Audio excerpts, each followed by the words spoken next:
Tom Clark's Main Event is a Boink Studios production. And now, on with the show. This is Daddy's show. Step off.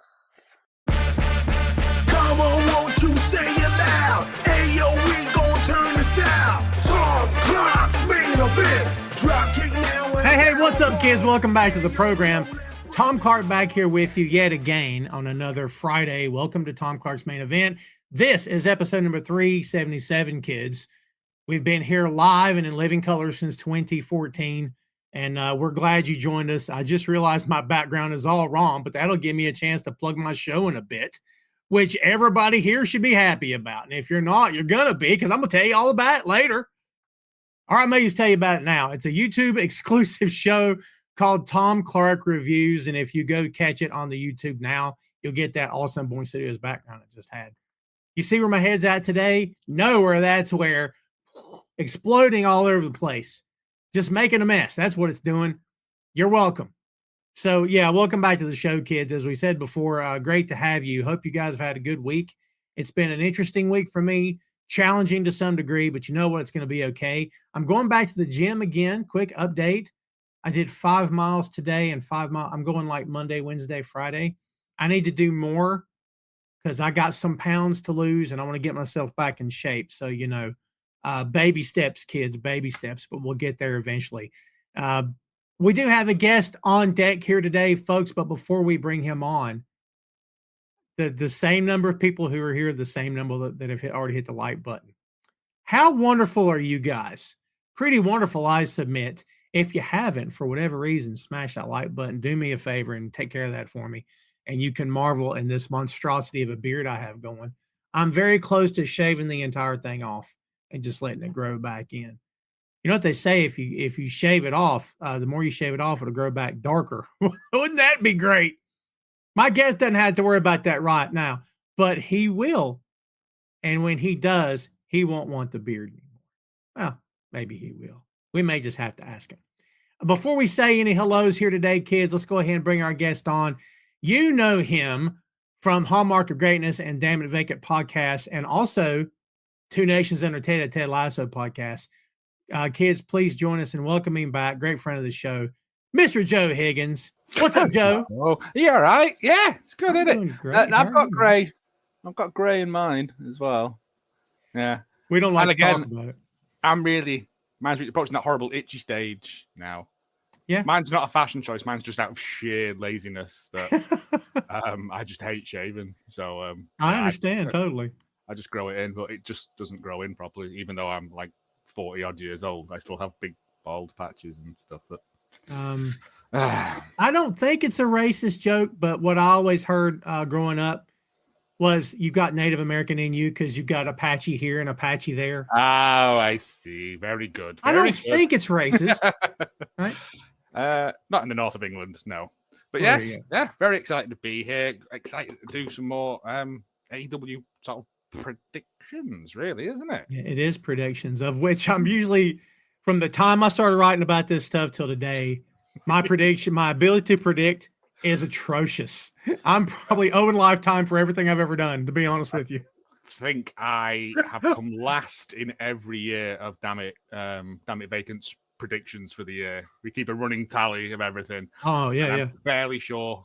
Even one year when someone didn't do like half the year, I still somehow came last. Isn't that wild?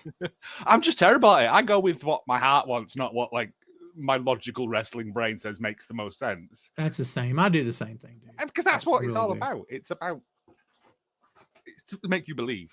Yeah. I do the same thing. Yeah. And sometimes I know better. Years ago when I wrote for Bleacher Report, they want to do the big production or prediction pieces. And they're like, Tom, you want to get involved in this? I'm like, I mean, if I have to. I don't really want to. Like, it might value your journalistic stakes if you have just me going, well, I think he should win because I like his hair. Yeah, right. Yeah. The color of his tights is nice. That's what I like. Yeah, that's all I'm here for. Yeah. It's good. Absolutely. He gets a good promo.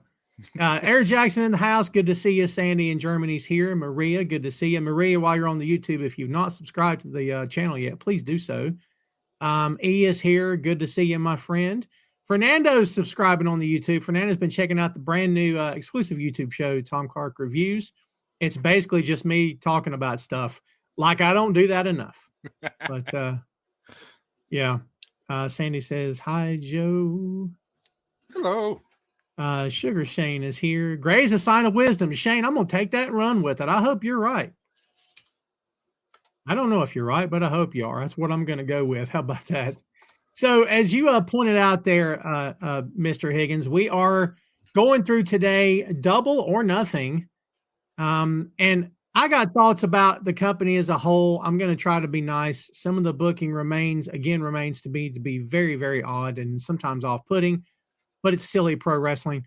By the way, you know this, but the other night, Phil and I we'd got done, I think it was last week, we were done with the 6M, and we're both just kind of laughing about how just utterly ridiculous and goofball this stuff really is.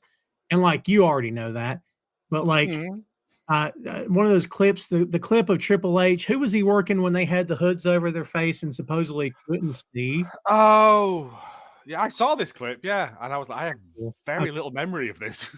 Yeah, I saw it in real time, but of course, they can't see. All right, pal. But like, I'm watching this back going, God, how anybody could walk in the room and catch you watching pro wrestling and you defend it? I quit defending it years ago. No, yeah, I get it. I mean, people bang on about like the glory days of the Attitude Era and all that sort of stuff, and you look back at it, and 90% of it's absolute dumpster fire hot trash. It's terrible. Yeah. There's good stuff in there, but a lot of it has not stood the test of time. And even at the time, like you said, it was like a terrible magician's act. And Phil and I have been in agreement on that also, is that people have romanticized the Attitude Era. And I'm like, did y'all live through the Attitude Era? Because there was some crap during the Attitude Era, man. Me and a couple of friends of mine are going back and watching through like classic. And if you watch the stuff around the good stuff, it bad. It real bad. Yeah, it's not. Terrible. It's rose-tinted spectacles, isn't it? It's, you only remember the good, you don't remember the bad. Yeah, that's fair. That's fair. Well, we've got a big card here, everybody. There's 10 matches on deck, and we believe this is the card unless they were to make matches online, which I don't. No, Joe, they're not really big for just making matches out of the whim on social might media. Be more on the pre-show that they might add. Yeah. Because the pre-shows are now 2 hours normally, so it's 1 hour, and there's normally at least 3. Yeah. On the buy-in. So. But no, I'm very happy with this card. It feels like it could be over by the time I need to get up for work. Like that'd be a change of pace, wouldn't it? Go back to Saturdays. Yeah, I wish they go back to Saturdays. I got a friend who works basically every Monday, so anytime I invite him down to see a show, he's like, it's always over at like 2 a.m. or something. I'm like, yeah, I get it. So yeah, I wish they put it back on Saturdays. Well, kids, we hope that you came here to get some AEW predictions, because we're awesome at it, and we're gonna do it here for you. Let's kick it off with the thing that's at the top of my list here: Megan Bayne and Penelope Ford versus Anna Jay and Harley Cameron. There's nothing about this I don't like, even if it's pre-show. Don't care. What do you think about this one, Joe? Again. I don't know whether I've said it on here as well. I'm not a massive Megan Bayne fan, just purely because of the stuff I've seen her in GCW. She just did nothing for me in GCW. But since she's come in here, they paired up with Penelope Ford, and I get it. It's a monster woman. On board with it 100%. Sure. And this actually like makes sense. Like the Anna Jay, and it's. For a company that's been criticized for its lack of giving women things to do. True. Hey, this is great. This is like, I mean, it's on the pre-show, but that's fair. Most of the banger matches are on the pre-show. Yeah, and listen, I'm with you, and this flies in the face of what some other folks have told me about how fantastic Megan Bayne is. I'm like, man, am I behind the curve here? Because like I kind of agree with you, or I'm like, I don't dislike her, but no, I'm just indifferent. Yeah. Like, But I don't know. since she's come into AEW and they've just had her as a monster, as just a killer, I'm like, okay, sweet. That's what she should have been doing. Sure. But I only ever saw her in GCW, and I was like, yeah. Yeah, I get I think that. it might be because she was with Joey Janela, and yeah. You put anybody with Joey Janela, I'm tuning out. I just never care for that guy. I'm sorry. I don't agree with Cornette on anything, much of anything these days, but on the Janela stuff, to a degree, I'll agree. Like, Old men getting old. Yep. Well, I'll stay out of it. I won't go. Oh into no, it. nah. It's yeah. I turned off the last GCW show as soon as Janela's match started because I was like, I don't care. It's gonna go 30 minutes and it's gonna be slow and boring.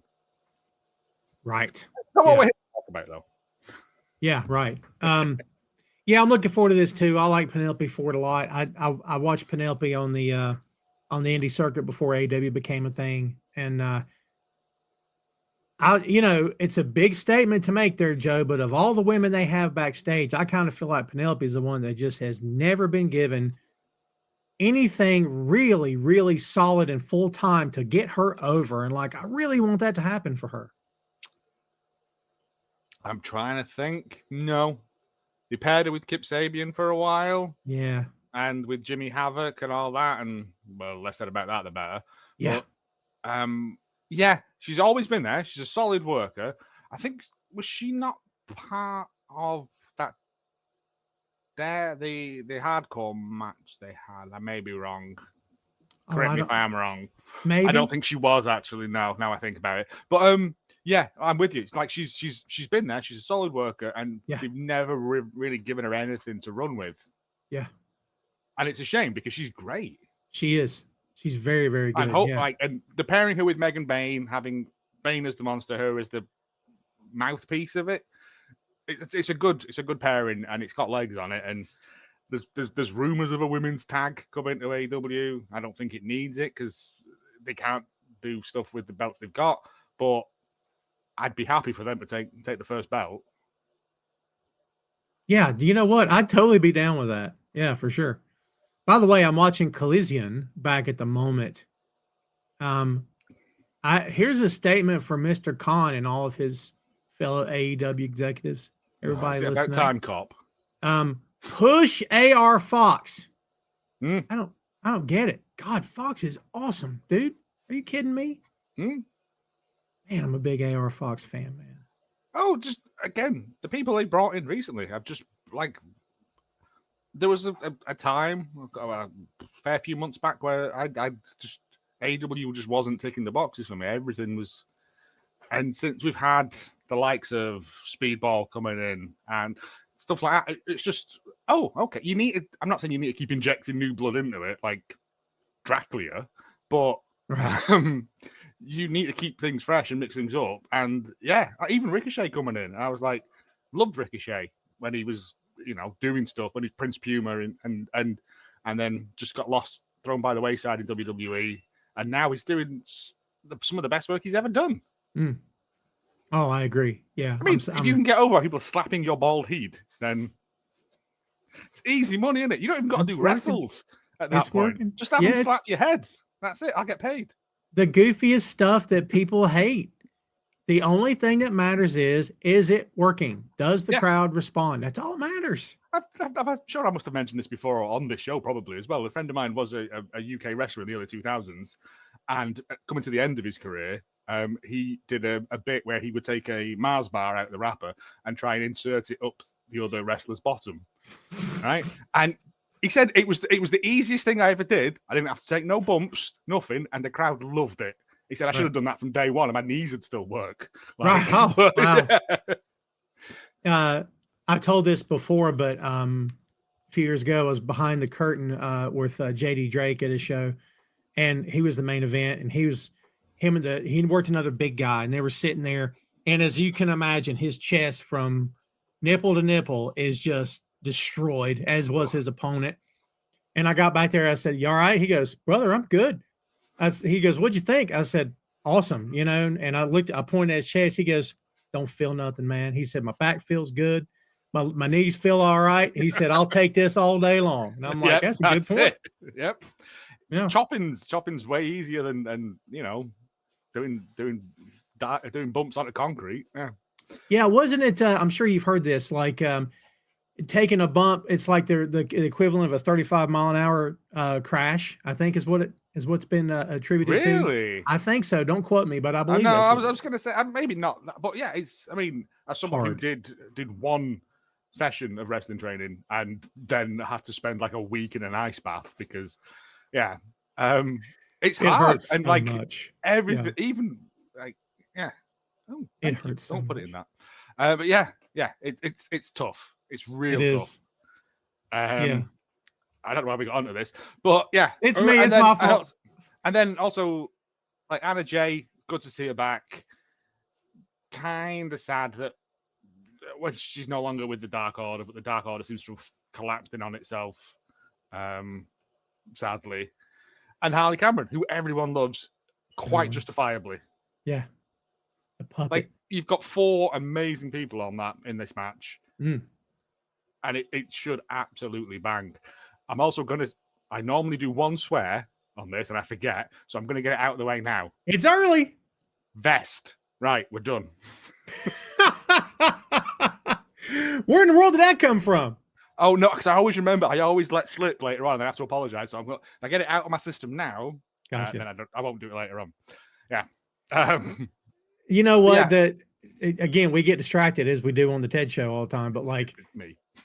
Dark Order, man, I just don't understand how you have it works. It's over. People love it. And then you just throw it out into the dumpster. I just don't understand that. I don't get it. New shinier toys come along. I think it was. That's it. I mean, I think the death of Brody Lee didn't help them. But I mean, I still love Dark Order. It might be my next tattoo that I get is the Dark Order logo because I really loved it. Yeah, I thought it was one of the best things of a huge collective of wrestlers when it was at like its most prominent, when they had Alan Angels and Vance in there and stuff. Yeah.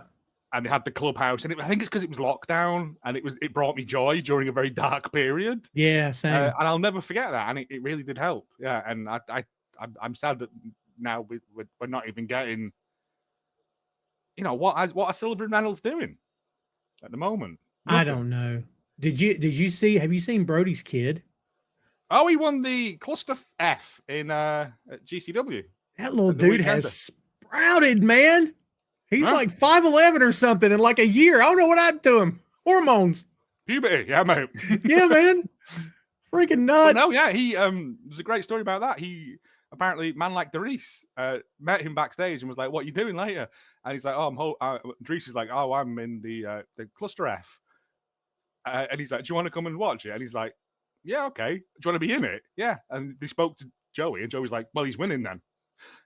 He come out last thing, and yeah, it great stuff. Like, I hope I hope he does it because I have a lot of love for Negative One. Yeah, I think the job is waiting on him whenever he's ready. I think as soon as he becomes of age, he's signing that contract. I can't wait to see it. But his mum's got his head screwed on as well. Yeah, she seems. You've got to do your work. You've got to do your schoolwork because this is no life. If you blow your knee out or whatever, that's it. What have you got to fall back on? Yeah, it's something Jim Ross has always said through the years. Anytime he was bringing talent on, he always encouraged every talent he signed, go back to school, get your degree, because you have to have a plan B. Yeah, you're crazy if you don't. Nothing's guaranteed. Exactly. Yeah. Let's keep it on ladies here. There, Joe. Let's talk about Jamie. My prediction for that. Sorry. Oh yeah, you know what? We forgot because we're so good at it. At this point, let's just talk about our favorite types of soup. Yes. No, I think we're going to get Megan Bayne and Penelope Ford running a tear through people on this. I agree. And Harley Cameron is going to suffer to make them look like absolute monsters. Yeah, unfortunately, they're going to eat the puppet. Oh my God, she'll eat the puppet. Yeah. Well, you know what? We'll be wrong, and Harley will beat everybody with a kendo stick or something wacky, and then or the puppet will be holding a kendo stick. Oh my God! Now I want to see it. Why put these things into the universe? Because now I need to see that as well. Oh my God! She does a stop, But during, yeah, and then just the puppet comes out with a little tiny folding chair. With a little tiny folding chair. Oh my God! Now I got to see it. Oh my God, that's wonderful! Now I got to see it. Dangerous, man. This is why we don't run promotions. It's the Puppet Championship Wrestling. All right, let's go on with the ladies. By the way, again, Jamie Hayter versus Mercedes Moné. I've always liked Jamie. Real to kick this off. Again, always kind of felt like after that title run, nothing happened. I know she got hurt. I get it, but like Jamie doesn't look like anybody else they have, which is a positive. And Buddy, when she gave Mercedes that short arm clothesline and went straight down, dude, like the segment was fine. When that got there, I was legit amped. I was like, oh my God, I love it now. Yeah. Massive Jamie Hayter fan. Yeah. Her entrance music sounds like you're 14 Wigan Pier. It's great. That's a reference for just English people in the north. There you go. I guess. And also, yeah. No, it's fine. But also, I feel it's right. The time is right for Mercedes to drop that belt now. Right? And her to go up to the main women's belt. Because you're bearing in mind, this is your secondary women's belt. I know it's not, but you know what I mean? It is. It's your Intercontinental. It's your mid-card belt, isn't it? And for your quote-unquote biggest female talent to be holding that seems silly. When she can now go up and start getting in the feud with Toni Storm, getting involved in that mix, she can still lose. She can still look strong, but also Jamie Hayter can destroy her and look like an absolute goddess. I love that Jamie brought up, oh, you know what? You look a little different. Aren't you missing something? That was awesome because that reminds people, how many of us thought Osmi was going to beat her on that New Japan show? Like, that was a really nice touch, I thought. Well, this was the whole thing. There was that like Mercedes Moné's politicking to hold on to her belts and stuff. And I'm like, no, it's you have them all and then you lose them one by one. And that's your spiral of descent, isn't it? It's Kenny Omega. It's yeah. I don't know. People are just idiots. But yeah, I genuinely think Hayter needs to come out. I think this could low-key be an absolute banger of a match. I agree. Because when Mercedes shows up, she shows up. Jamie Hayter, God bless her, is legitimately, I think, one of my favorite wrestlers in AEW. And also, you've got to bear in mind, we've got Forbidden Door coming up. And what did we have last time AEW were in the UK? We had Saraya win. Yeah. So they need to rectify that mistake. Listen, I know you're looking forward to the day that she and her whole family comes back and walks down the ramp. Oh, you know how much I love Saraya, yeah. Yeah, it's well documented. Oh, yeah. I don't mind her. I just didn't. I think she just coasted on her laurels in AEW and thought that everyone was going to bow down because she was Paige in WWE. And I was like, mate, the world's moved on. Yeah, I agree. I agree with that. Fernando says Mercedes is totally winning. Fernando, in case we haven't made it clear, Joe and I are very good at predictions. Yeah. I don't know. If you were going to put money on this, go with the exact opposite of everything we say. Yeah, for real. Yeah.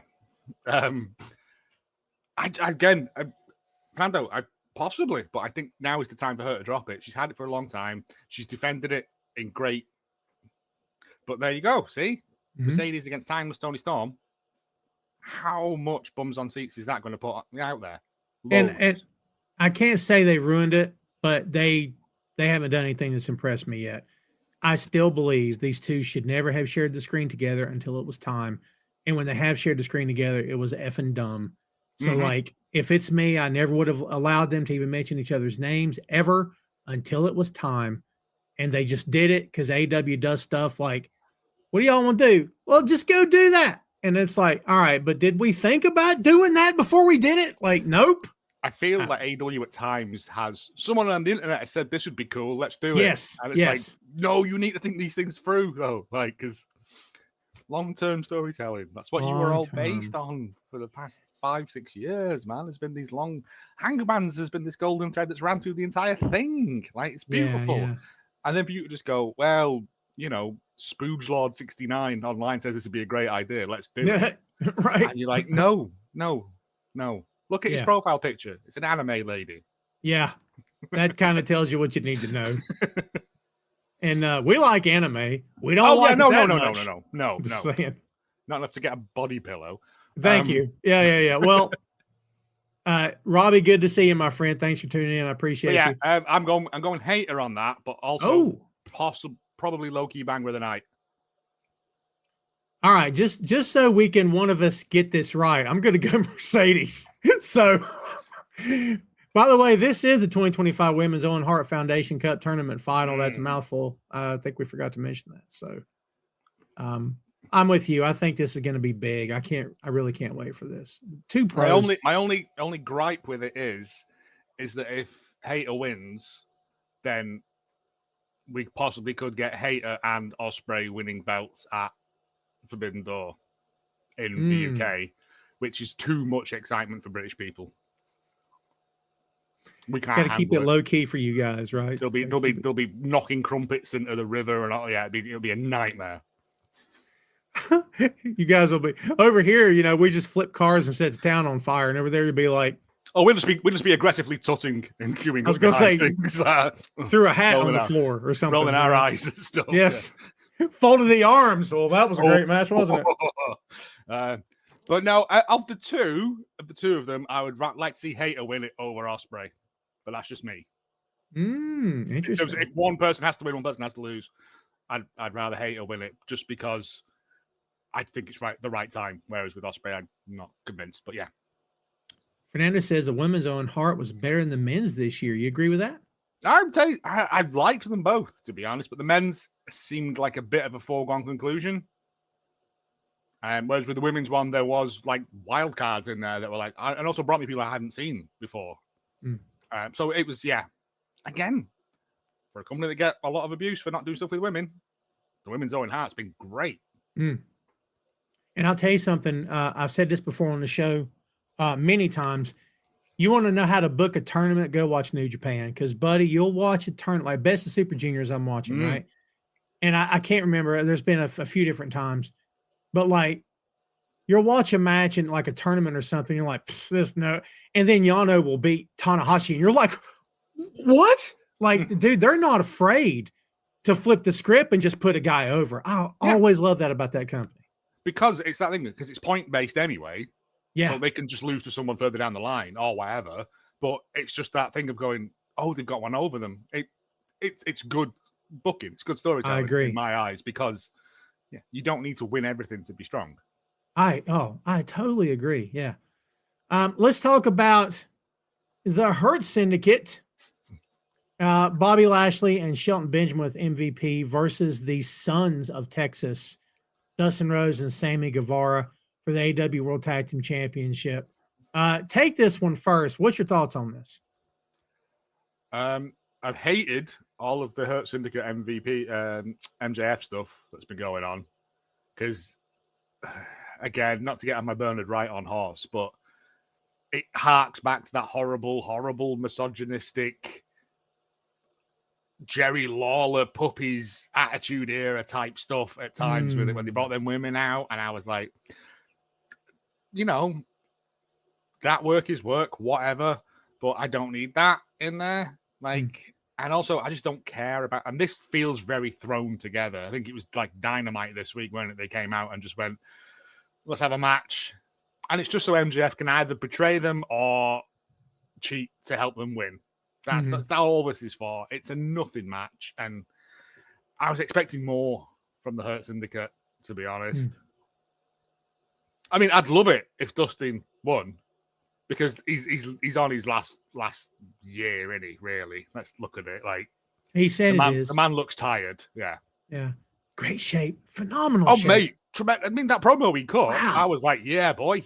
Yeah, And when I watched that promo, and I'm going to feel like a heel for saying this, I watched that promo and I thought, man, Dustin can talk. Dustin's crushing it, and don't nobody care. Like, I don't care. These people don't care. Don't nobody care, but God, he's killing it.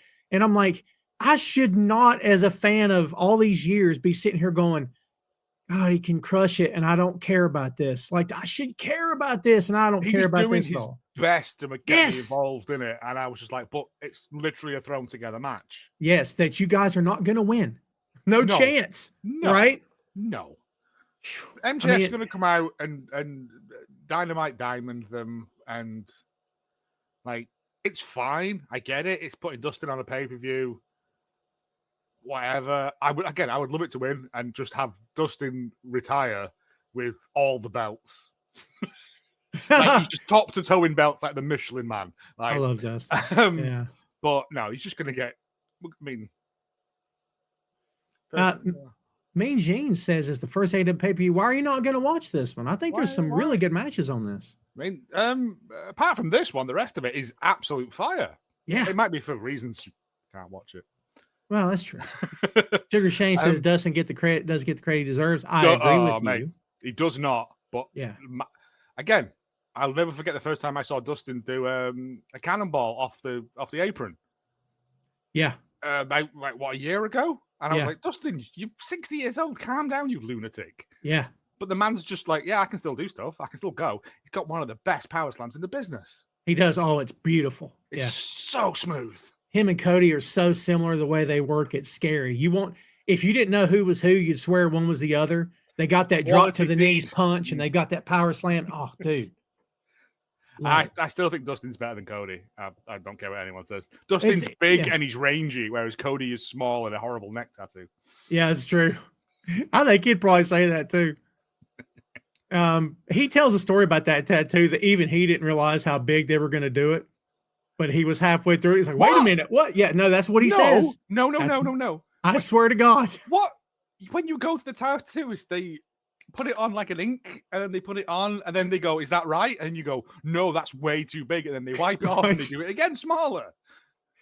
What if it was bigger and it came up like here? And then he's like, "Can you shrink it?" Just and he didn't want to say no twice because yeah, right, yeah, yeah. Okay, I'll just walk around with this abomination on my neck for the rest of my days. Yeah, these guys just doing their job. I don't want to complain, right? Don't want to complain. Robbie says, yeah, with Monet holding on to practically every women's title, who do you think can at least take one of the titles from her? I mean, Joe's already thrown it out there that he thinks Hayter. And I agree with Joe. I agree with you that one by one, and she'll get down to the last belt. And I think the booking is going to be awesome because she's going to be desperate and like anxious and frazzled. I think her makeup should be a bit off. Not that she ever would. No. Like, it would be a great bit of character work for her. Yes. From being the CEO and not to just gradually watch it all chip away. And she's got no one around her. She hasn't got like anyone to fall back on. It's just her. Right. And I think that's the thing. I think this, I may be wrong, but I'm hoping and praying that this is the start of the downfall of the CEO in the best way possible. Like, sure. Yeah. Break her down and build her back up, not all the way down. But no. But like it's what happened to Kenny when he was the belt collector, and you as soon as you lose one, your confidence goes, and then they just fall away. Yeah. Like Sonic the Hedgehog with rings. Like, that's a good point. Well, look, I'm with you. I don't care about this MJF stuff. I don't understand it. I don't know why they kept going back to the why was it so long? It felt like an hour. They hand Bobby the contract, or Bob. I love that he calls him Bob. They hand Bob the contract, and he's like, and I'm like, guys, do you know that the time's ticking? I thought you liked him now. Why are you still? Oh, I'm hesitating. We could have put another match on. Dude. It's just been so long and so boring. It's something I just don't care about. And that's not taking anything away from Dustin and Sammy. Like, sure. But all the Hurt Syndicate, I just don't care for this storyline that is going on because it's so slow. It seems to eat up so much time. It does. Yeah. Yeah, I don't get it. I hate contract signings at the best of times, let alone when they're not even going to have a fight at the end of it. And then MJF's trying to do his shtick, and MVP interrupts him 3 times to run down the crowd. And I'm thinking, don't y'all talk before you go out there? Like, the one thing I'll say about WWE, and WCW was a dumpster fire when it came to this, but in WWE, the one thing that they've always done exceptionally well is, all right, this is my turn. Now it's your turn. That way everybody can hear you. You're not talking over top of each other. And WCW was the worst. They couldn't do it. So much scrabbling. Yeah. Yes. Like people are, when everyone's shouting at one time, don't nobody care. Like nobody cares about that, you know? Makes me nuts. So we're both picking the Hurt Syndicate here to win. Oh yeah, definitely. Again, in Bizarro world. Actually, no, because we have to pick opposites, don't we? We've just that's the rule now. So I'll take the hit on this one, and I'll go for Sons of Texas, which is also a terrible name. Yeah, I don't understand either. No, Fernando, we don't either. Like Ray, good to see you, my friend. Shane says, could you see Mercedes lose everything and she gets consulted by a surprise manager, Baron Corbin? I think Mercedes needs Baron Corbin about as much as I need wings on my back. Like, I don't need that. You know what I mean? Like, and no disrespect to Corbin. Cool. You could fly. It was last minute. I couldn't think of anything good to put in there. In my head, I'm thinking, where are you going with this, Tom? And that's the horrible thing about if angels were real, it would rip open there because the chest muscles are not strong enough on a human body. But I like that. Yeah, it's gruesome. So there's an X-Men thing with Angel and then Archangel of reasons. Moving on. By the way, that red and blue Archangel when he joined Apocalypse is the best character design I've ever seen. The metal wings. Are you kidding me? Shut up. And just showering knives on people. Yes. Oh, that's the guy I want to see in the movie. Are you kidding? He was in Age of Apocalypse, wasn't he? I don't know. I think I fell asleep in the cinema during that. It's not a great movie. To be honest, because it did not grab me. I'm sure the Angels... I'm going to have to go and rewatch that. Yeah. They're like, Oscar Isaac is Apocalypse. Oscar Isaac's 5'3". What are you talking about? He's Apocalypse. Yeah, but he's a tennis ball on a pole, isn't he? Well, I guess. Yeah, well, shows you how much I haven't thought about that movie in years. I'm telling you, just mentioned it. I hadn't thought about it. I just unlocked the memory. Yeah. Let's go back to the ladies here for a second. Thomas Tony Storm with Luther versus Mina Shirakawa. What is the story on this song that Tony changed or that he didn't like? What I don't know, and I don't care because it feels like only the internet were angry about it, and I do not care for the internet. Internet's angry. They're always like this all the time. They're always angry at something. And I'm just like, oh my God. You know, if you just let stuff just happen, you'd be a lot better off. Like, yeah. Your blood pressure would be a lot better. No kidding. You can eat more salt because your blood pressure I will be eat down. so much salt, and I'm not angry. Despite what my face makes. No, they changed the music to something, and then they changed it back, and everyone was angry. Or everyone wasn't angry. I don't care. Yeah. I didn't know if you had the scoop or not. No, I literally could not care less about a wrestler's entrance music. So AEW Women's World Championship, of course. Is there a planet on which Mina wins this match? Possibly. If she gets an interference. But I'd like to think that the Tony Storm... Oh, her name just slipped out of my brain. The what? God, come on, help me. Mercedes? Britt Baker? The British lass. Oh, Hater. No, the one she had the match with where all the bleeding and that. Oh, yeah, that one. We don't talk about her. She's the turncoat. She went to the other company. No, I don't care. I can't remember her name. Oh my God. No, you see. Yeah, look what you did to me.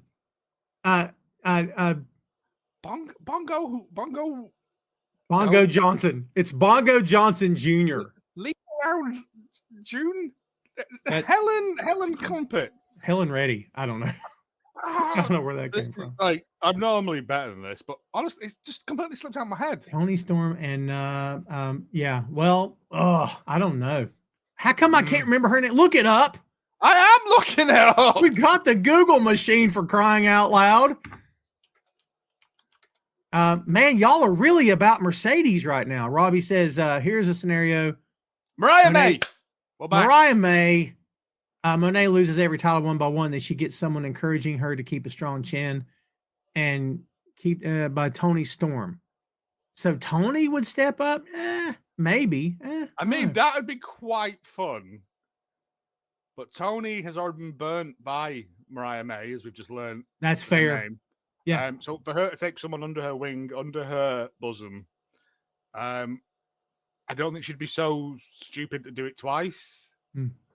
Boy, Again, I'd be into it, but Tony's I don't see it. Tony's promos are getting more and more risque as the weeks go on. She's getting more and more. I'm waiting for it at one point where she just does the bit from like Basic Instincts or something. Like, Yes. I'm waiting for a Turner executive to go, hey, yeah, Tony, we got to talk. Right. But to be fair, it's that really good double entendre, risque sort of thing that I love. I love stuff like that. Like I said, it's the he gave me a clothesline and not with his arm. I thought, oh my God, it's great. Did you notice I pantomimed the old-fashioned phone with the ear and the mouthpiece? Yeah, I was going to say, all right, there, old I don't know where that came from. Hello, Whitehall, 1212. Yes, big rotary dial. Yeah, I think Tony for the win. We'll see. We'll see. I mean, Mariah May could come out and help Mina, but I don't know how long Mariah has left on her contract. I thought she was gone already. Maybe not. I don't know. I don't read the things. I don't care. There's been a whole thing this week about Willow Nightingale re-signing, and I'm like, I don't care. I thought she would. Great. Yeah, but yeah. But Mina's now all elite. So again, this could absolutely slap. This. Oh. Yeah, we got 2 women's matches that we might get the introduction of the Spider. Not sure what Spider. Who are we talking about? You not seen all the little during the I don't know. No, I'm sure it must be on All TV of there's been little spiders running across the top of the screen. Oh, really? Down. Yeah, have you not noticed this? Who would that be? It is. Give me a second. Is it the Abaddon? Because she's horrifying. No. I don't even think Abaddon. I think Abaddon's been possibly let go. Maybe so. I'm sure there was some stuff the other week. God, this is why we need John here because he's very good at news.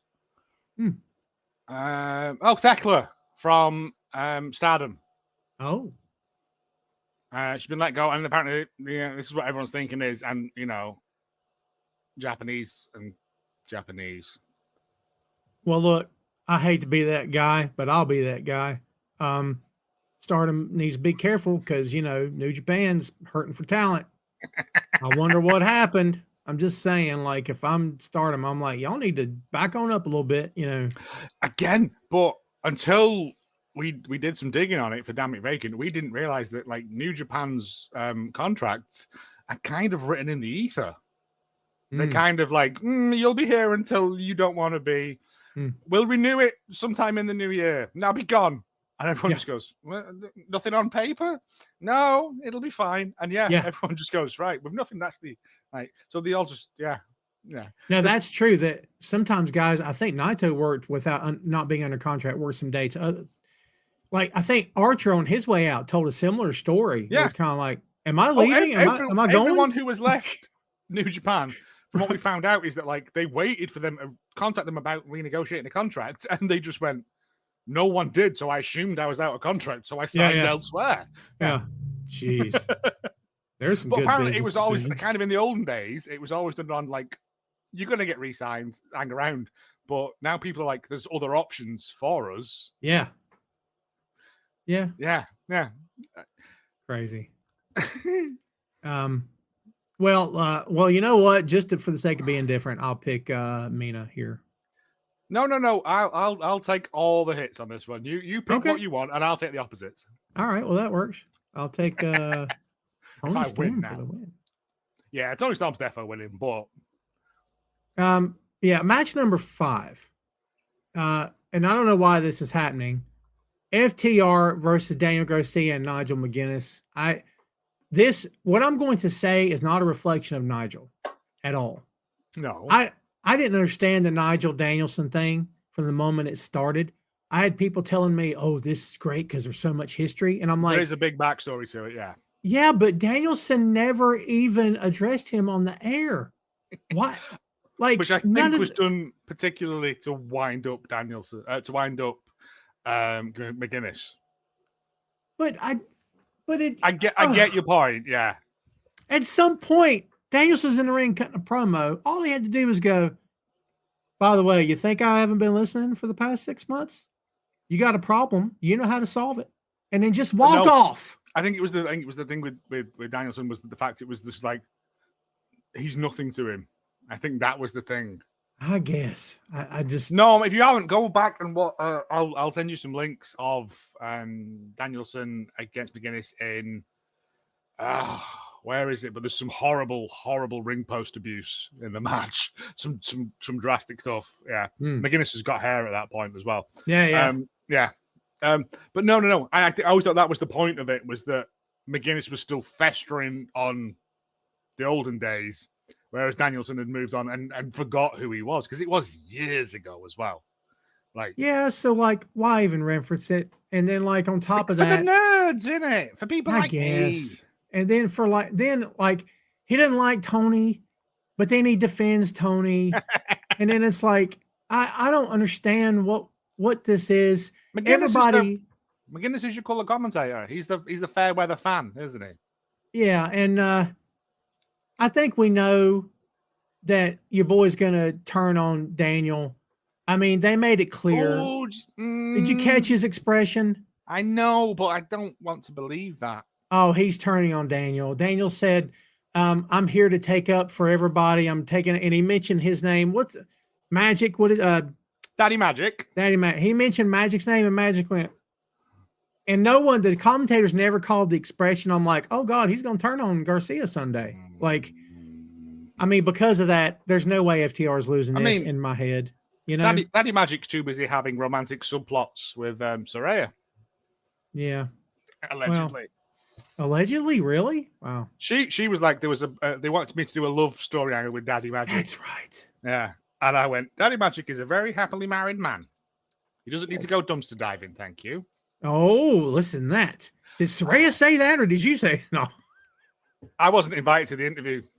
For obvious reasons, because I would have showed up with a pitchfork and a burning torch. But oh, well, there you go. No one ever shows up with a torch and a burning pitchfork. You ever think about that? Nobody. That would be cooler. Wouldn't it? A pitchfork on fire? Yes. Yeah. And also, two birds, one stone. You can see where you're going, and it looks intimidating. Charles, with a question has nothing to do with anything we're talking about, but Charles, I'm going to answer it for you. What's your opinion about WrestleMania in Vegas every year? What is the story with them was it Los Angeles they pulled out of? I think it was New Orleans, wasn't it? New Orleans. What happened there? Oh, they went, we can make more money this way. Oh, there you go. Heaven forbid a notoriously corrupt company has done something corrupt. Shocker. Yes. News at 10. Sky is blue. More to follow.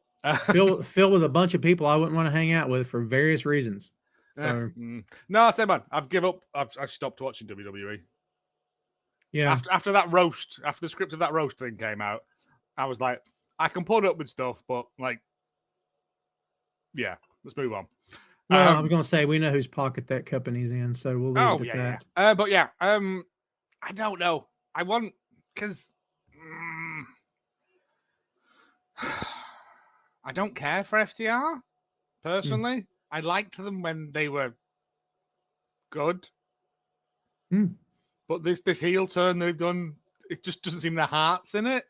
Yeah.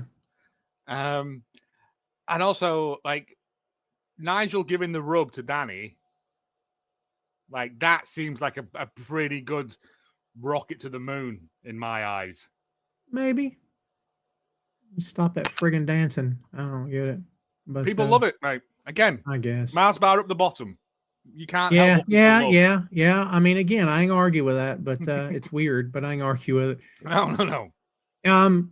Match number 6, kids. Before we get to the last 5 matches here on the show, we're going to allow everybody to take a moment and compose themselves, and we'll be right back. But before we do, everybody watch this. Boink Studios is the home of Tom Clark's Main Event, Tom Clark's 6M podcast, and Two Nations Under Ted, a Ted Lasso podcast.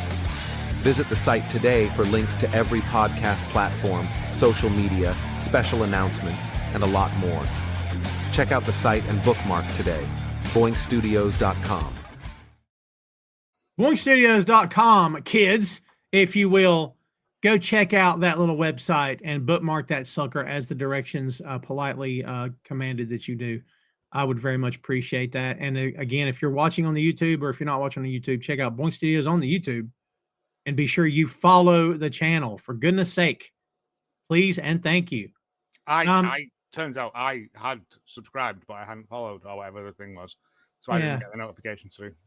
YouTube makes things weird. I don't know why. YouTube's YouTube's a tough nut to crack. Then, That Tom Clark reviews thing that I did was on the Superman trailer, and I had a bunch of footage, and I got a copyright claim from Warner Brothers within 9 seconds of me uploading it. So I took it. Yeah, I took it down. I cut all the video clips way, way, way down and replaced them with still images. And the clips that I left, I flipped them, horizontally. The classic, yeah.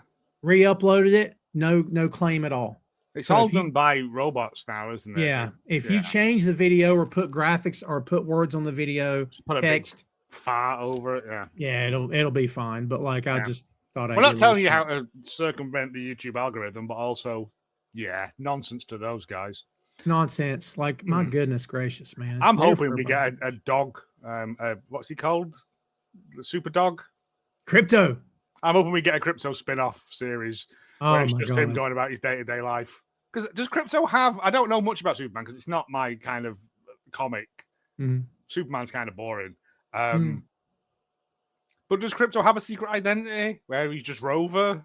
And he just, has a dump in the back garden and, And then he comes back. He goes comes out down of the dog park and... Yeah. He comes out of the phone booth with a cape on. It's Crypto. They were just petting him earlier. He spins round and round around a tree, and everyone thinks he's just doing a really fast wee. But then he comes out, he's got a cape on. Yeah, yes. Hey, man. Again, this is why we're not allowed to do anything, Tom, because our ideas are too controversial for the world. You speak for yourself, man. They're calling. I'm telling you, they're going to call. I'm waiting by the phone all the time. If you take all my ideas and don't give me money for it, I'm fine with I'm that. not taking all of them. No, most of them are terrible, but the good ones. Right. So Mark Briscoe versus Ricochet is technically a TV match. I personally think they're going to destroy in this. I love Mark.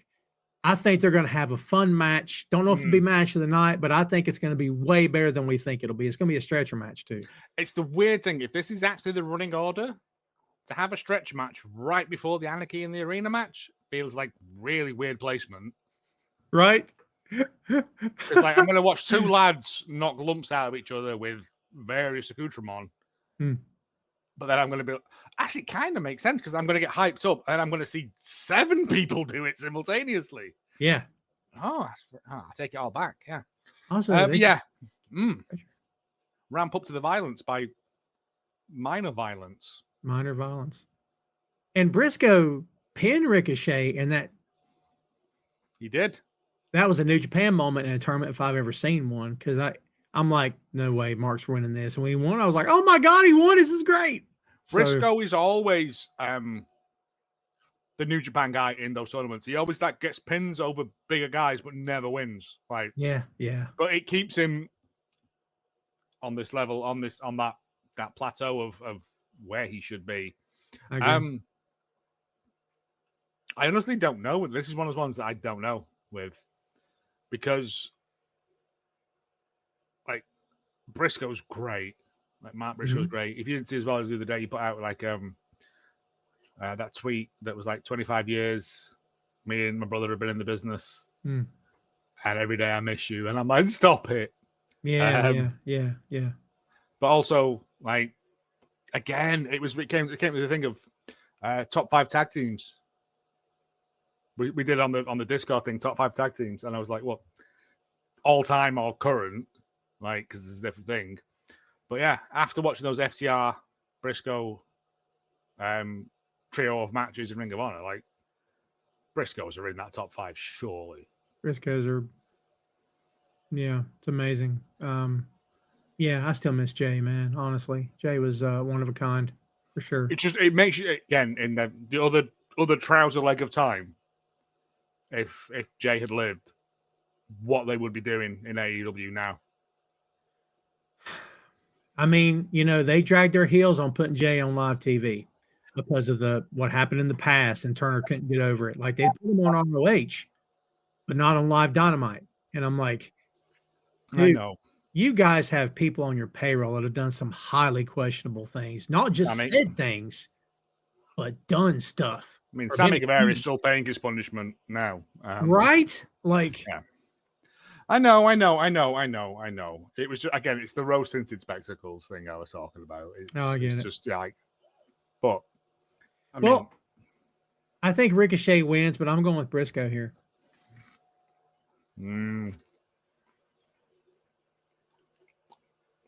Again, I'm with you. I think Briscoe wins, but I have to go Ricochet because opposites.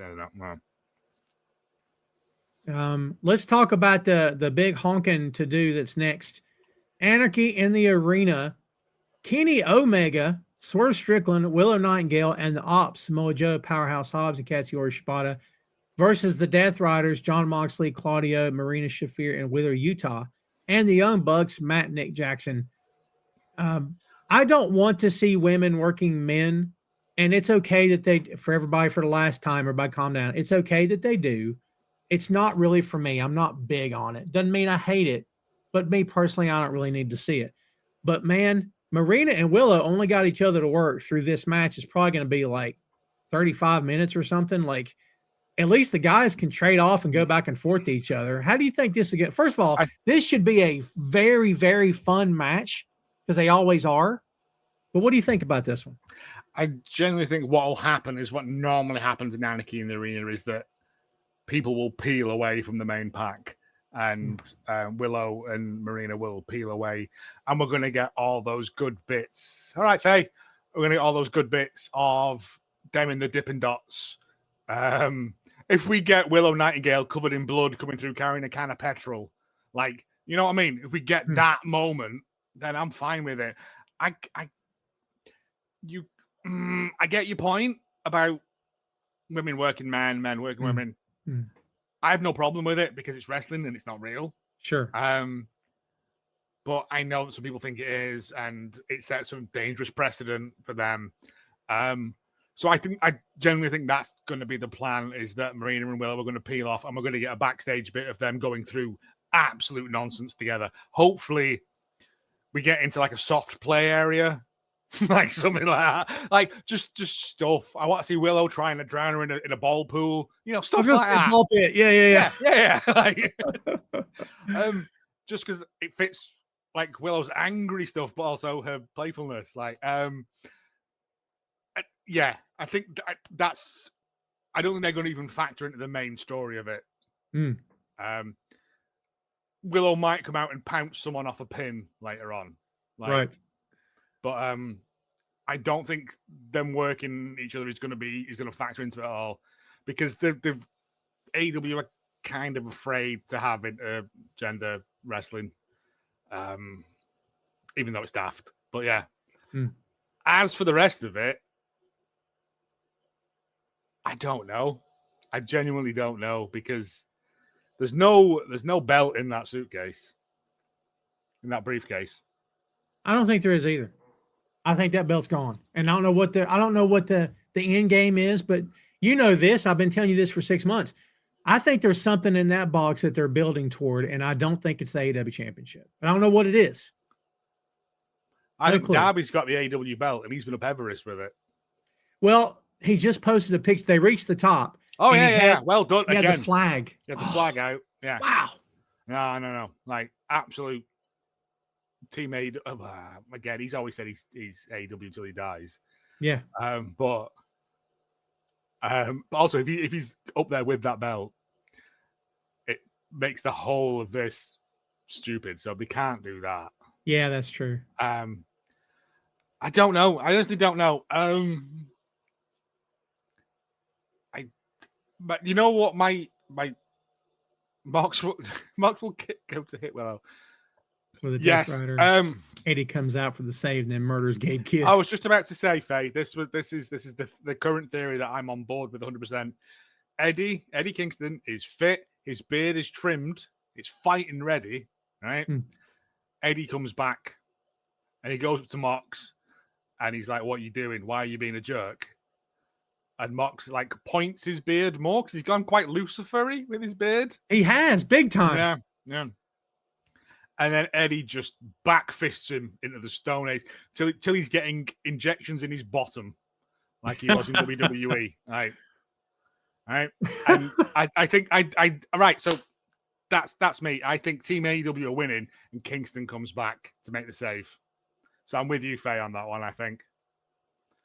Well, then I guess I'll have to take Death Riders. Which... No, because it's yours. It's your show. You can pick what you want, and I'll take the opposite. But that's my theory. But I'm kind of noted down by the stenographer.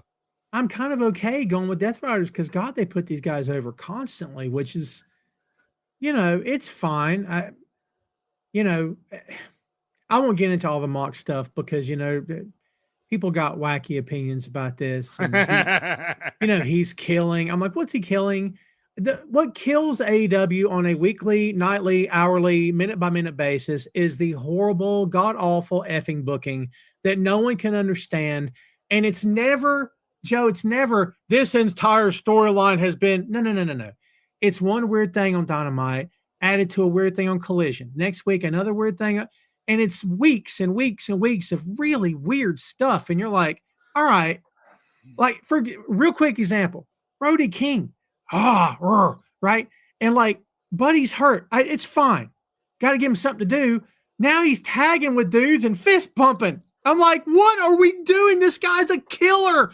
But now he's a likable baby face. And I'm like, I don't get that at all, man. Like, I get that. No, 100% get that. And that is just really atrocious booking. Just that Brody King run not for a belt or anything, just to come out and have banger matches against people.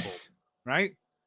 I don't need him tagging up with people. Gets more people on screen. I don't care. Brody does not need that. Brody is 3 men inside one man's body anyway. Yes. Like, so I get your point on that. I really do. And that's the stuff that annoys me with it is that, like, when they just go, oh, the plans have gone awry because someone's injured. Stick him in a tag team. Right. And I get it. It's a panic move. But also just it's Brody King, mate. The man's a mountain of meat. Like, just have him get involved in like Okada and Bailey. Like, get him involved in that thing. He's not got to win.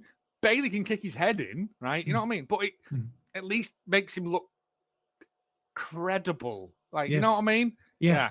I do get AEW do team like panic book quite a lot. Yes.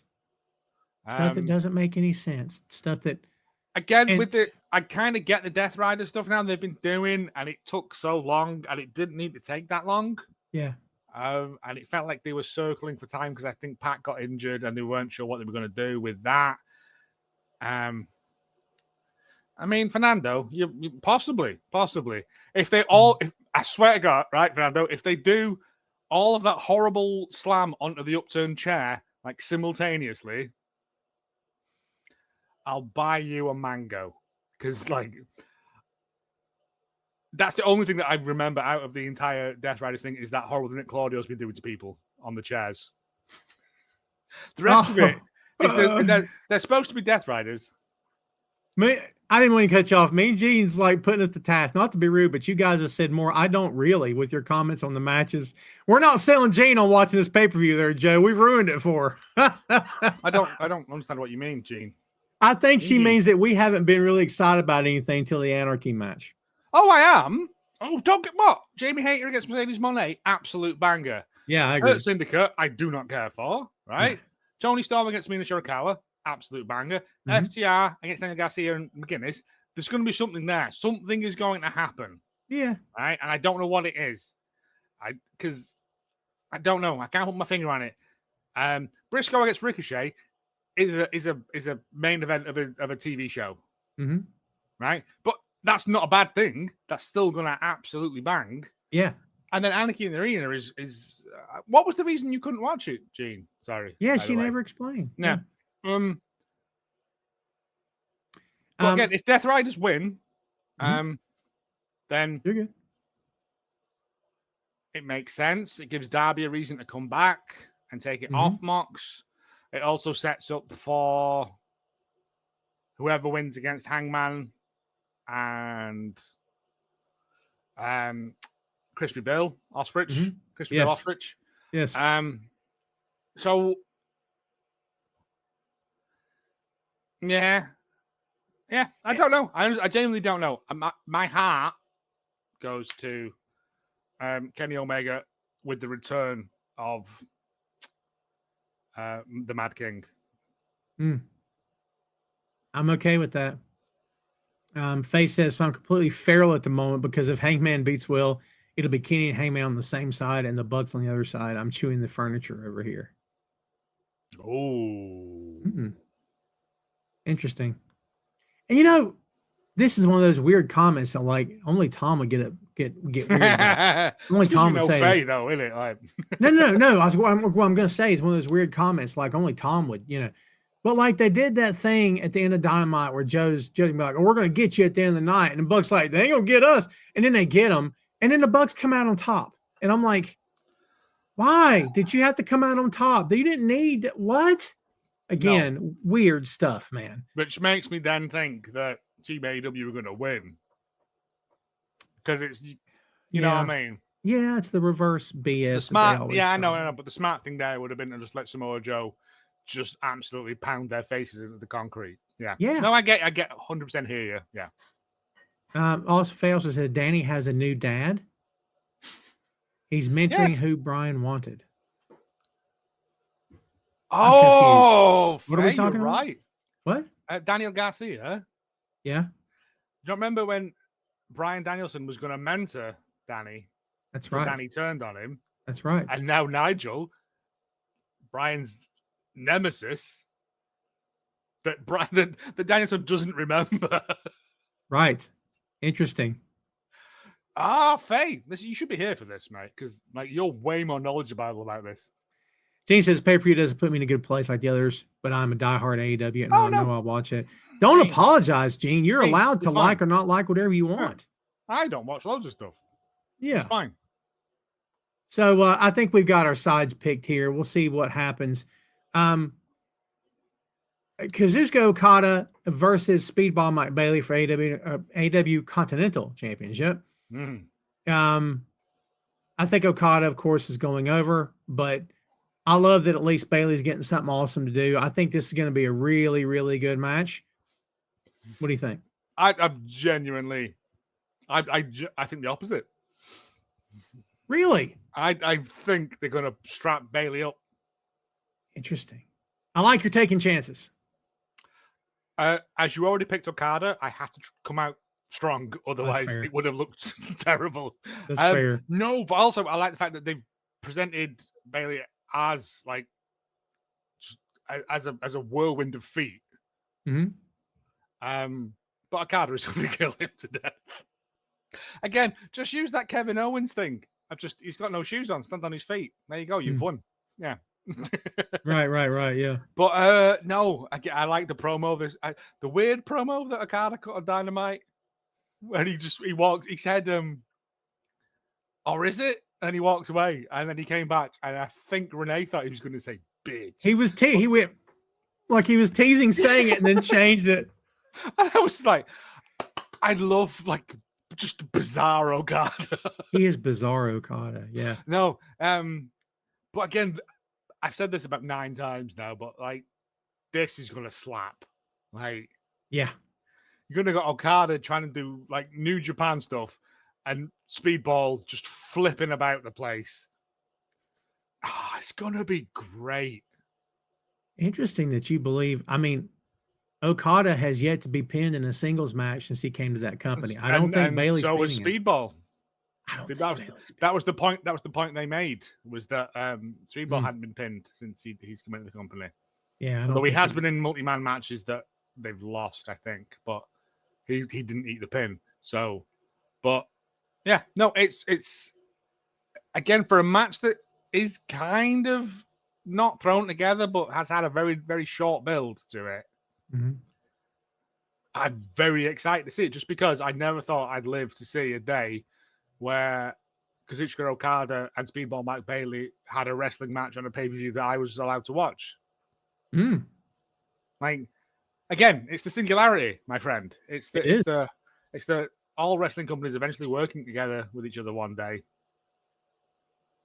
I think you're dreaming about that crap. I never see that. Oh, no. It'll never happen because they'll announce Mega Wrestle 3000, Yeah. and no company will let anyone go over themselves. Yeah. Apart from Robo Brian Danielson, who will lie down for anyone. Yes. Like, yeah. He'll do the business. He'll he'll the put honors. anyone He don't care. over, like, Yeah. because he understands the business. Yeah. Yeah. Brian he'll do the honors. He don't care. We got Paragon. I should be more excited for this name, and I got thoughts. Adam Cole, Kyle O'Reilly, Roderick Strong versus the Dawn Callis family, Konosuke Takeshita, Kyle Fletcher, and Josh Alexander. This is going to be a really, really good match. Another solid match. You've got insanely talented dudes in this match. Takeshita, every time that dude works in Japan, he makes that card better every single time he works. Like, again, Takeshita and Fletcher on the same team. They're both literally in competition for Wrestler of the Year. I agree. Like, I totally agree with that. Like, and I think that might be what hopefully pulls the Don Callis family apart. Is them two spoiling. Again, another match that's been kind of pulled out of nothing as well, though, unless I'm prove me wrong. And I also like the fact that it's just gone, and Josh Alexander. Like, oh yeah, shit, he's there as well. Like, and Josh. Yeah. But again, love Josh Alexander. It's going to be a great match because we're going to get to watch Takeshita and Fletcher hopefully do some sweet tag team moves together. It's like the old Gilligan's Island show where the first however many years of the show, the song at the end went, instead of the professor and Marianne, it was and the rest. But they changed from and the rest to the professor and Marianne. And I'm like, it was just two people. You could have just said two people's names, right? Then they did. That's kind of where Josh is. And Josh is great. Like, yeah. Going to be a good match. You know, I don't care for, hey, we need the Undisputed Kingdom, and we're going to use Bennett and Taven, who are insanely solid. Okay, mate, and they use them, and they use them, and they use them some more, and these guys hopefully getting good paydays, and they use them, and all the time, and you can't turn on the TV without Bennett and Taven, and they're reminding everybody, hey guys, if you didn't watch the Ring of Honor, we're effing good. But as soon as they were done with them, they're gone, just like that. I mean, that's the business, man. Jeez. No, I think it's toddy as well. Yeah. But again, not to say that other companies don't behave in exactly the same way. Yeah. Like, but you kind of want the company that you like and think are kind of like ethically right on. But Maria says Okada is winning and will lose his title in a unification match versus Kenny at All In. What are they unifying? Kenny's got the international championship. Wait, is he? Yeah, he's got what's that belt? Is that belt there still the international championship? Yeah, I don't know. It is. Remember, he beat Takeshita. Oh, yes. Yeah. God, man, well done. Yeah, we'll see. By the way, hard to pick against Don Callis family, but in my head, I kind of feel like Cole and his guys need this win, actually. They do need the win, and that's why I don't want to give it them. Adam Cole had his chance, and he blew it. What was his chance? What did he blow? When he was with MJF, and they were they were the cool broskies, and then he betrayed him, and there was that awful skull stuff, and I'm never going to forgive him for that. I really loved the MJF Adam Cole stuff where they were friends.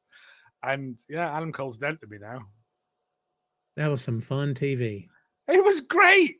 Those are the things I love. It's just daft bits. But also Takeshita, Fletcher, and it sets Alex if they let Alexander get the pin. I don't know. you're going for Paragon. I genuinely am. am going to go for Don Callis. Like, There you go. You know, I the more I see the family thing happening, at first in my head, I'm like, this is just something for these guys to do. But like the more I see them together, I'm like, kind of growing on me. You could do worse than Don Callis. Don Callis probably isn't the best guy around, but you could do worse. And, you know, at least he's a smart guy on the mic and he looks like a heel and a villain and people hate him. And I'm like, he's got some great talent. Yeah, I'm okay with it. I was very similar thing of like Don Callis, boo, boo, stabbed him in the head with the screwdriver. Yes. But he has now wangled this into him operating like an entirely separate sub story to the main AEW thing. Like the Don Callis have their own, and I quite like it now because also the Don Callis family is huge. Yeah, it is. Yeah, it's like a Catholic family, Catholic mining family. There's a bunch of them.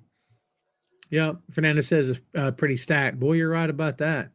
There's By only the way, there's only one match on the card I do not care about. It's the next one, right? No, I'm just kidding. You fool. Segue, the main event, Hangman Adam Page versus Will Ospreay, 2025 Men's Owen Hart Foundation Cup Tournament Final. The winner earns an AEW World Championship match. But in that company, as we know, dudes get world title shots just because it happens. So have we ever seen a wrestler come out on live TV talking about, I've asked us to be for us to be the main event? Like, that was different. I mean, peek behind that curtain. I mean, what else were they going to put as the main event? Anarchy in the Arena. Anarchy in the Arena never finishes, though, does it? It's always mid. Yeah, it's always been mid. Okada against Bailey, and then out of that level, like, yeah, no, it was always going to be. And it's for the end of this thing that they've built up as a big thing. Yeah. I love the fact that they got them bottles of beer and not cans. Right? Yeah, classy. That was different. Yeah. Even though they looked hot as Satan. Because they all just spilled everywhere. But until I watched that promo this week on Dynamite, I was kind of like, whatever. I don't really care. But now I get it. There's layers. There's nuance to it. I still think Crispy Bill is right. I still think Billy the Ostrich is right. Is that you're doing this just to prove that you are better than Swerve? Yeah. But then also, Will Ospreay is just doing it to prove that he isn't the immature child he once was. And I get that as well. Like, it was a really nice bit. I really loved it because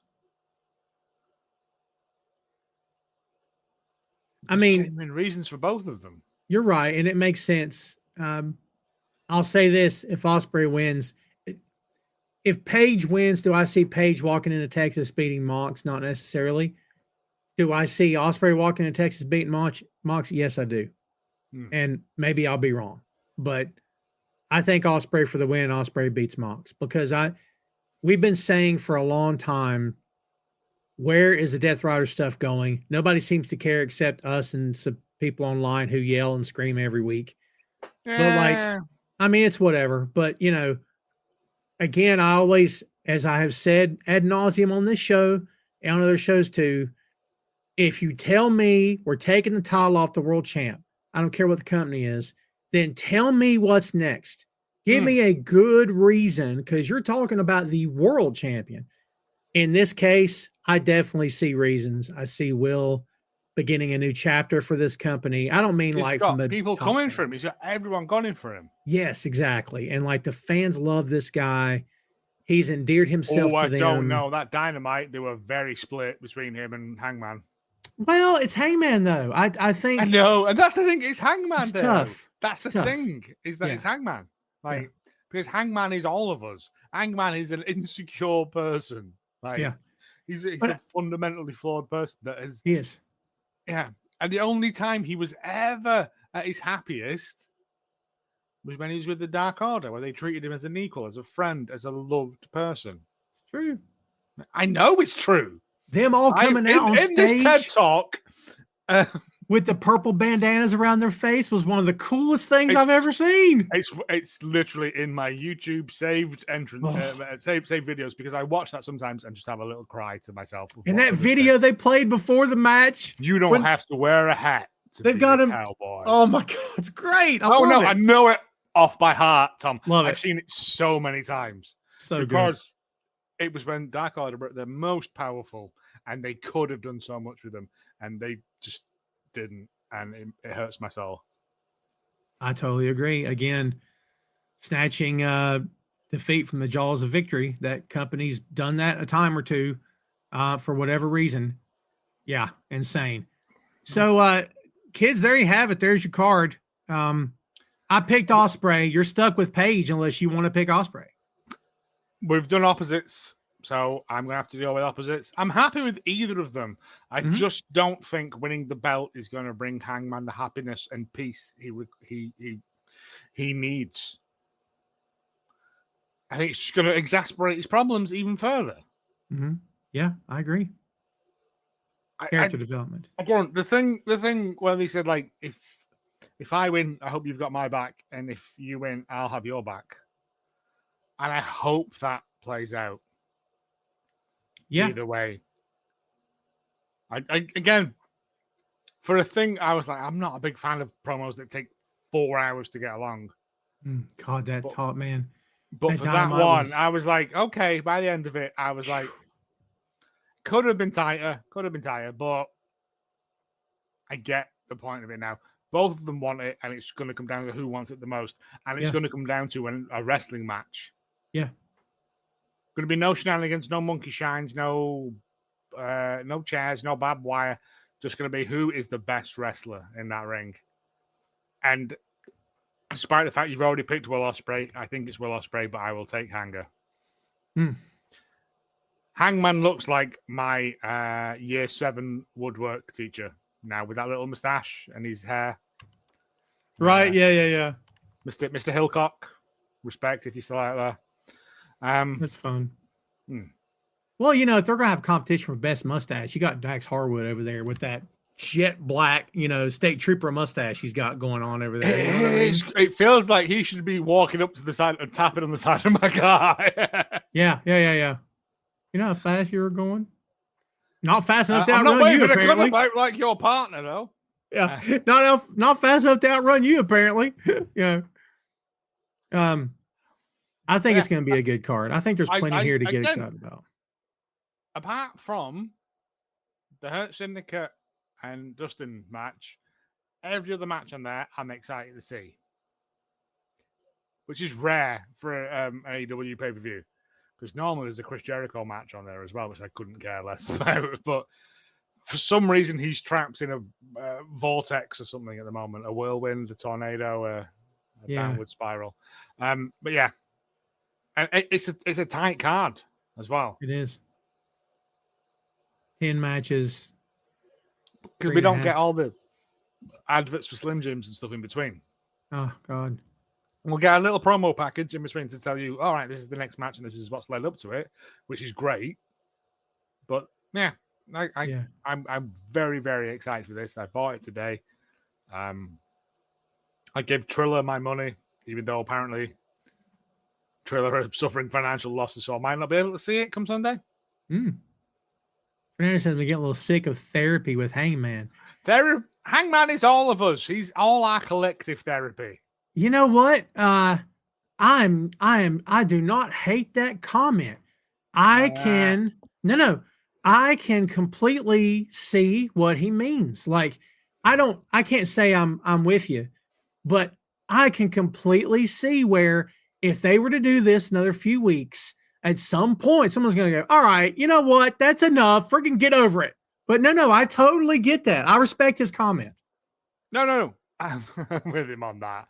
It's just, I just always thought, like, I think Ospreay said this week is that you were the everyman. You were the one that everyone looked up to. You were the everyman, and you've done nothing for 2 years apart from vengeance and scorched earth. scorched earth. Like, I think it might be a way of just teaching people lessons that you don't need to. I don't know. It's wrestling. Forget it. Move on. I've gone too far into stuff like that. No, it's what does we not do. require it. It's what we do. Floor's wide open, kids, for a few minutes, and we're going to let Joe get on with his night. Yeah, we talked about Darby getting the top of Mount Everest. Here's something I've never thought about before. How hard is it to get back down? You think to just like sled down it? I don't know. It's like, worse, mate.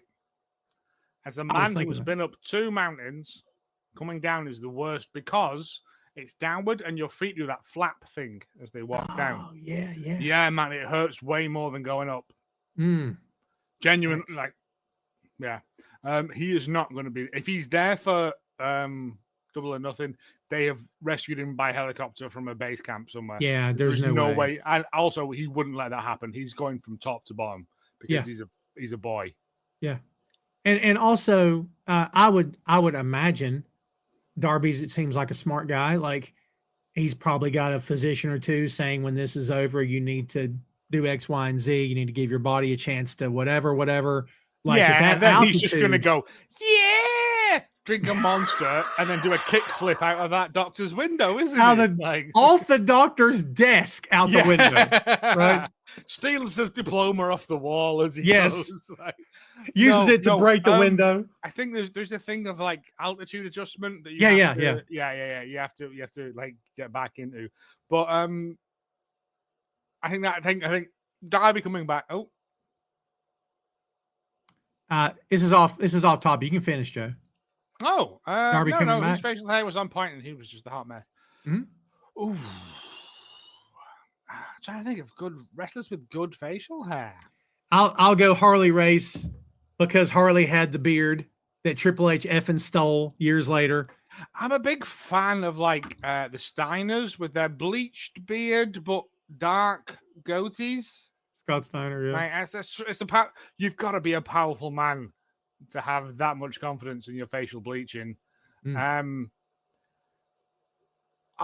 was there was a NXT UK tag team, Mustache Mountain. Yes. They had mustaches as well, yeah. Yes, they do this all the time. Proper, yeah. Yes. Trent Seven and Alan. Oh no, God, what's it? Trent Seven and you said his name before. Not Pete Dunne. No. God, this has been the worst show for forgetting stuff, old man. men remember that. It's just the catatonic effects I have on people, just making them forget things. Eliza Dane? No, it was Tyler Bate. Tyler Bate. There you go. But you said Bate. you was talking backstage with him before with him get his chest chopped in. Oh, that's JD Drake I was talking about. It's the same person in my eyes. That's the same guy. Who cares? Wrestler's a wrestler with a shirt's off. Who cares? Little tiny weird guy. Yeah. It's some kind of like odd, sexist comment, but in a reverse way. You know what I mean? No, it's not. It's just that, mate.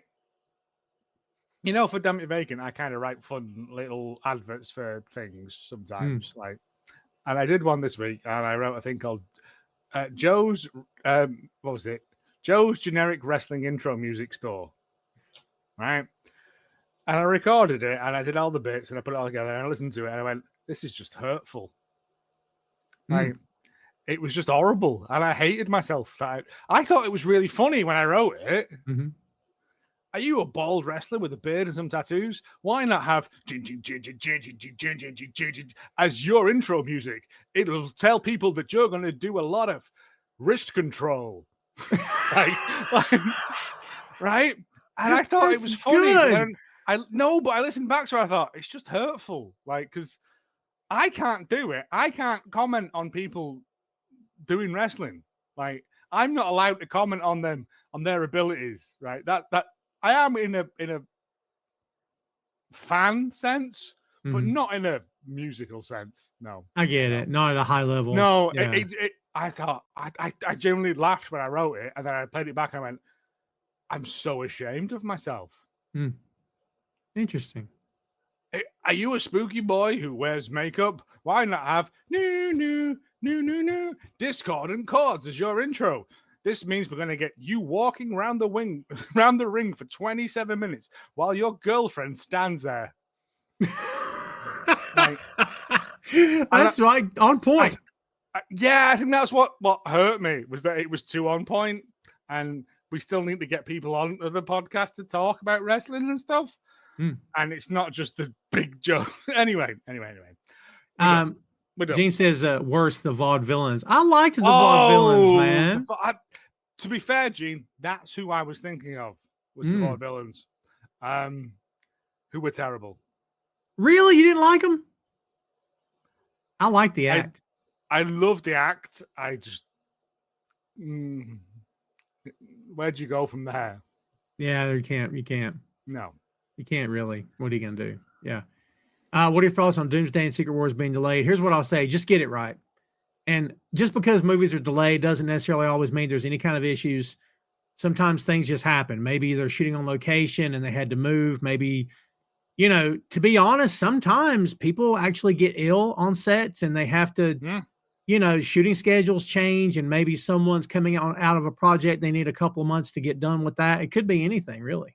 I mean, my personal theory is maybe think about the fact is that the people that you were showing Captain America to 14 years ago, when was Captain America? You know what I mean? We've all grown up with Marvel films. I've grown up from Marvel films. And people don't want just stuff exploding all the time. They want actual stories. The stories that are in the comic books. Like the things that make the heart feel things, that make you, care about these people. I generally think that Guardians of the Galaxy is the closest thing that got that right. In terms of just having characters that you genuinely care about. And I think based on what the TV series of the Marvel shite has done, they've gone, we need to reshoot a lot of this and put actual stuff. We can't just have stuff exploding for no reason anymore. We have to have reasons for it. We have to give these superheroes some agency. Thunderbolts was really good. I haven't seen it yet. It's on. It's. I think we're going to go and watch it next week. I'm going to go and watch it next. I'm going to sneak out of the house in Edinburgh next week and just go and watch it. It gets really close to the Guardian stuff, and it really, by the end, I kind of really care way more about the team than I did what the problem is. Like the problem is a big problem, but when you see it, you'll know what I mean. When you see what the problem is, you just care way more about, holy crap, I hope none of them get killed, because you kind of, the way Marvel lays it out is like, yeah, don't be falling in love with these guys. Don't do it. Like, holy crap. But yeah, it keeps you guessing. I liked it. I enjoyed it. Have you seen Sinners, Tom? I have not seen Sinners yet. I know. Go and watch Sinners, and then I heard it's great. Let's do a for a man who watches Hallmark films, I'm going to say that Sinners is the best film I have seen in the past 20 years. But you do watch a lot of Hallmark. Yeah, but that's just skewing the percentages. I got you. Like, that's what I'm saying. No, legitimately a legitimate brilliant. I went in there. My wife told me nothing. I didn't know what it was. It was date night, and I watch a film. And it was like, it's Delta Blues. And I'm like, I'm on board. I love this. Delta. Love this. Love this. Yeah. Love this. And then it just escalates up and it gets better and better. And please go and watch it. Please let me know when you've watched it. And then we can have a big, long talk about it, because I have so many theories. Anyway, this is supposed to be wrestling, so... No, it's open floor, Jack. Right, my 16-year-old wants to see Sinners, but I know there's some insanely fun, sexy stuff in it. I don't think you see boobies, but there is a lot of blood. And there's other sexual stuff happening, supposedly, from what I understand. No, I don't. I mean... Are you sure? They talk a lot about certain sexual acts. I know that. Oh, but that's just talking about it. That's not doing it, is it? Well, that's fair. If it's just more talking than doing, then that's... Because, he's 16. I think there's 2 scenes of sex, but you don't see anything. I don't know why I'm saying you don't see anything. Like, I'm expecting hardcore. It was hardcore, but they covered it up. It's fine. Yeah. No. I don't know. I get. You go and watch it and then see how you feel. Like, your lad's like what, 12 now? 16. 16. He can see it. All right. Well, maybe I'll. I watched Poltergeist at 9, and it's never done me no harm. Yeah. He says, drinking I was going to water say, out yeah. of a Well, tiny cup. I was going to say, who's the judge? You or people around you? He said it didn't do him any harm. Well, let me tell you something, right? Like, I'm in. No. But yeah, no. Literally, Sinners is honestly, hand on my heart, one of the best films I've seen in my adult life. Really, I definitely want to see it. I'm just going to take him. Well, kids, there you have it. There's the show for this week. They are re-showing it in some places in the IMAX original thing because there's a cool bit that happens during certain moments in IMAX that I didn't get to see. Nice. So if you can get that, get that. I don't have an IMAX near me. I think okay, well, just suck it up then. There's a theater here in town that's got the biggest screen they have is massive. It's like the Dolby surround sound screen. Yeah, but but it's not the same as IMAX. But I know. We don't need that though, do we? Sometimes it's just nice. Yeah, and then like the tickets are like $87 each or something. Like what? Nah, might as well be. We go to a matinee; they're only $57 each. And I'm like, well, hey, let's go there. I get raising the prizes. Mine free through the post, and I just put mine through the letterbox every month, and I don't know who it is. Shut up. No, seriously. Really, man? Another reason to move to the UK. No, I don't know what it is. I think he might like. The joke's on him because he can never have my firstborn because I can't have a firstborn. So, and I'll just take all these free cinema tickets for life. Get that in your cinema Rumpelstiltskin. Fernando, you had some good ones this episode. All right, so he chose Die Hard or Forever Lethal Weapon. Die Hard's a better film. First one, Die Hard 1, Lethal Weapon 1, Die Hard's a better film. I'll go with Die Hard 2. Not Die Hard 2. I go with Die Hard as well. Yeah, I know how that sounded. I go with Die Hard as well. All right, kids, there's the show. Joe, before we get out of here. Also would have worked. Yes, also, of course. Let everybody know where you are on the internets. Oh, don't find me. I'm not worth following. Hallmark of Greatness on Blue Sky. We don't do Twitter anymore because it's a spool of racism. Yes. On Instagram. And if you want to follow no, I don't have a personal one anymore. It's all just Hallmark of Greatness. It's all just me. Or if you want to listen to wrestling and that, Dammit, Vacant at Blue Sky. I don't know anymore, man. This just took it away from me. This I've had to think about a lot of stuff, and now I'm just thinking about Sinners and one particular scene, and my brain has just sort of run away with me. I do apologize. I got to go see it. I'm going to go see it for sure. If Faye's still listening, Faye knows which scene exactly I'm talking about. But yeah, I don't think Ryan Coogler can make a bad movie. To be honest with you, I don't think it's in him to do it. This fantastic. Literally, I went in knowing nothing. I thought it was going to be like a blues, like a couple of gangster guys, blues, hoochie sort of movie. And then it all just goes wrong. And I'm like, I was on board for it. Tom, go watch it. Go watch it so we can do a talk about it. I will. I will talk about. I have theories for days on this. It's so good that I have done research. Oh wow, that is good. Yeah. All right, kids. Joe, thanks for joining us again, man. I appreciate you. Sorry to bore all of you with my fan theories. Never. Joe, don't go anywhere. All right, kids, we appreciate Joe very much hanging out here with us today, and we appreciate everybody checking us out here on the show, live and after the fact. Kids, we should be back here a week from today. I don't foresee anything happening, but in case it were to, I'm sorry at the time. But we should be good. As we said earlier today on the show, folks, if you will, go check out boinkstudios.com. And also, since none of my content is behind a payroll for any reason, and I have no plans of putting it behind a paywall, excuse me, for any reason. I'm dropping a link in the chat right now that you guys can discover, of course, as you're watching or after the fact. This is something very, very, very simple. It's called buymeacoffee.com. And it's essentially all it is. If you want to throw a few bucks at me for me to get a cup of coffee, I'd appreciate it. I don't like asking for handouts. It feels weird asking for stuff because I never do that really from anybody, least of all the audience. But again, none of my content's behind a paywall, and a lot of hard work goes into these podcasts. Joe can testify to that. A lot of work, expenses behind the scenes. But again, I don't have any plans to charge my content. But if you'd like to throw a few bucks my way, I'm not going to stop you, and I'd very much appreciate it. And also, when you go to that link, there's a monthly tier you can sign up for, which is insanely dirt cheap. And all it is when you sign up for it, you'll get a guest spot, a guest segment on the show live on video once a month. So look at that. I'm thinking about adjusting that a bit. We'll wait and see. Right now it's listed at $5 a month.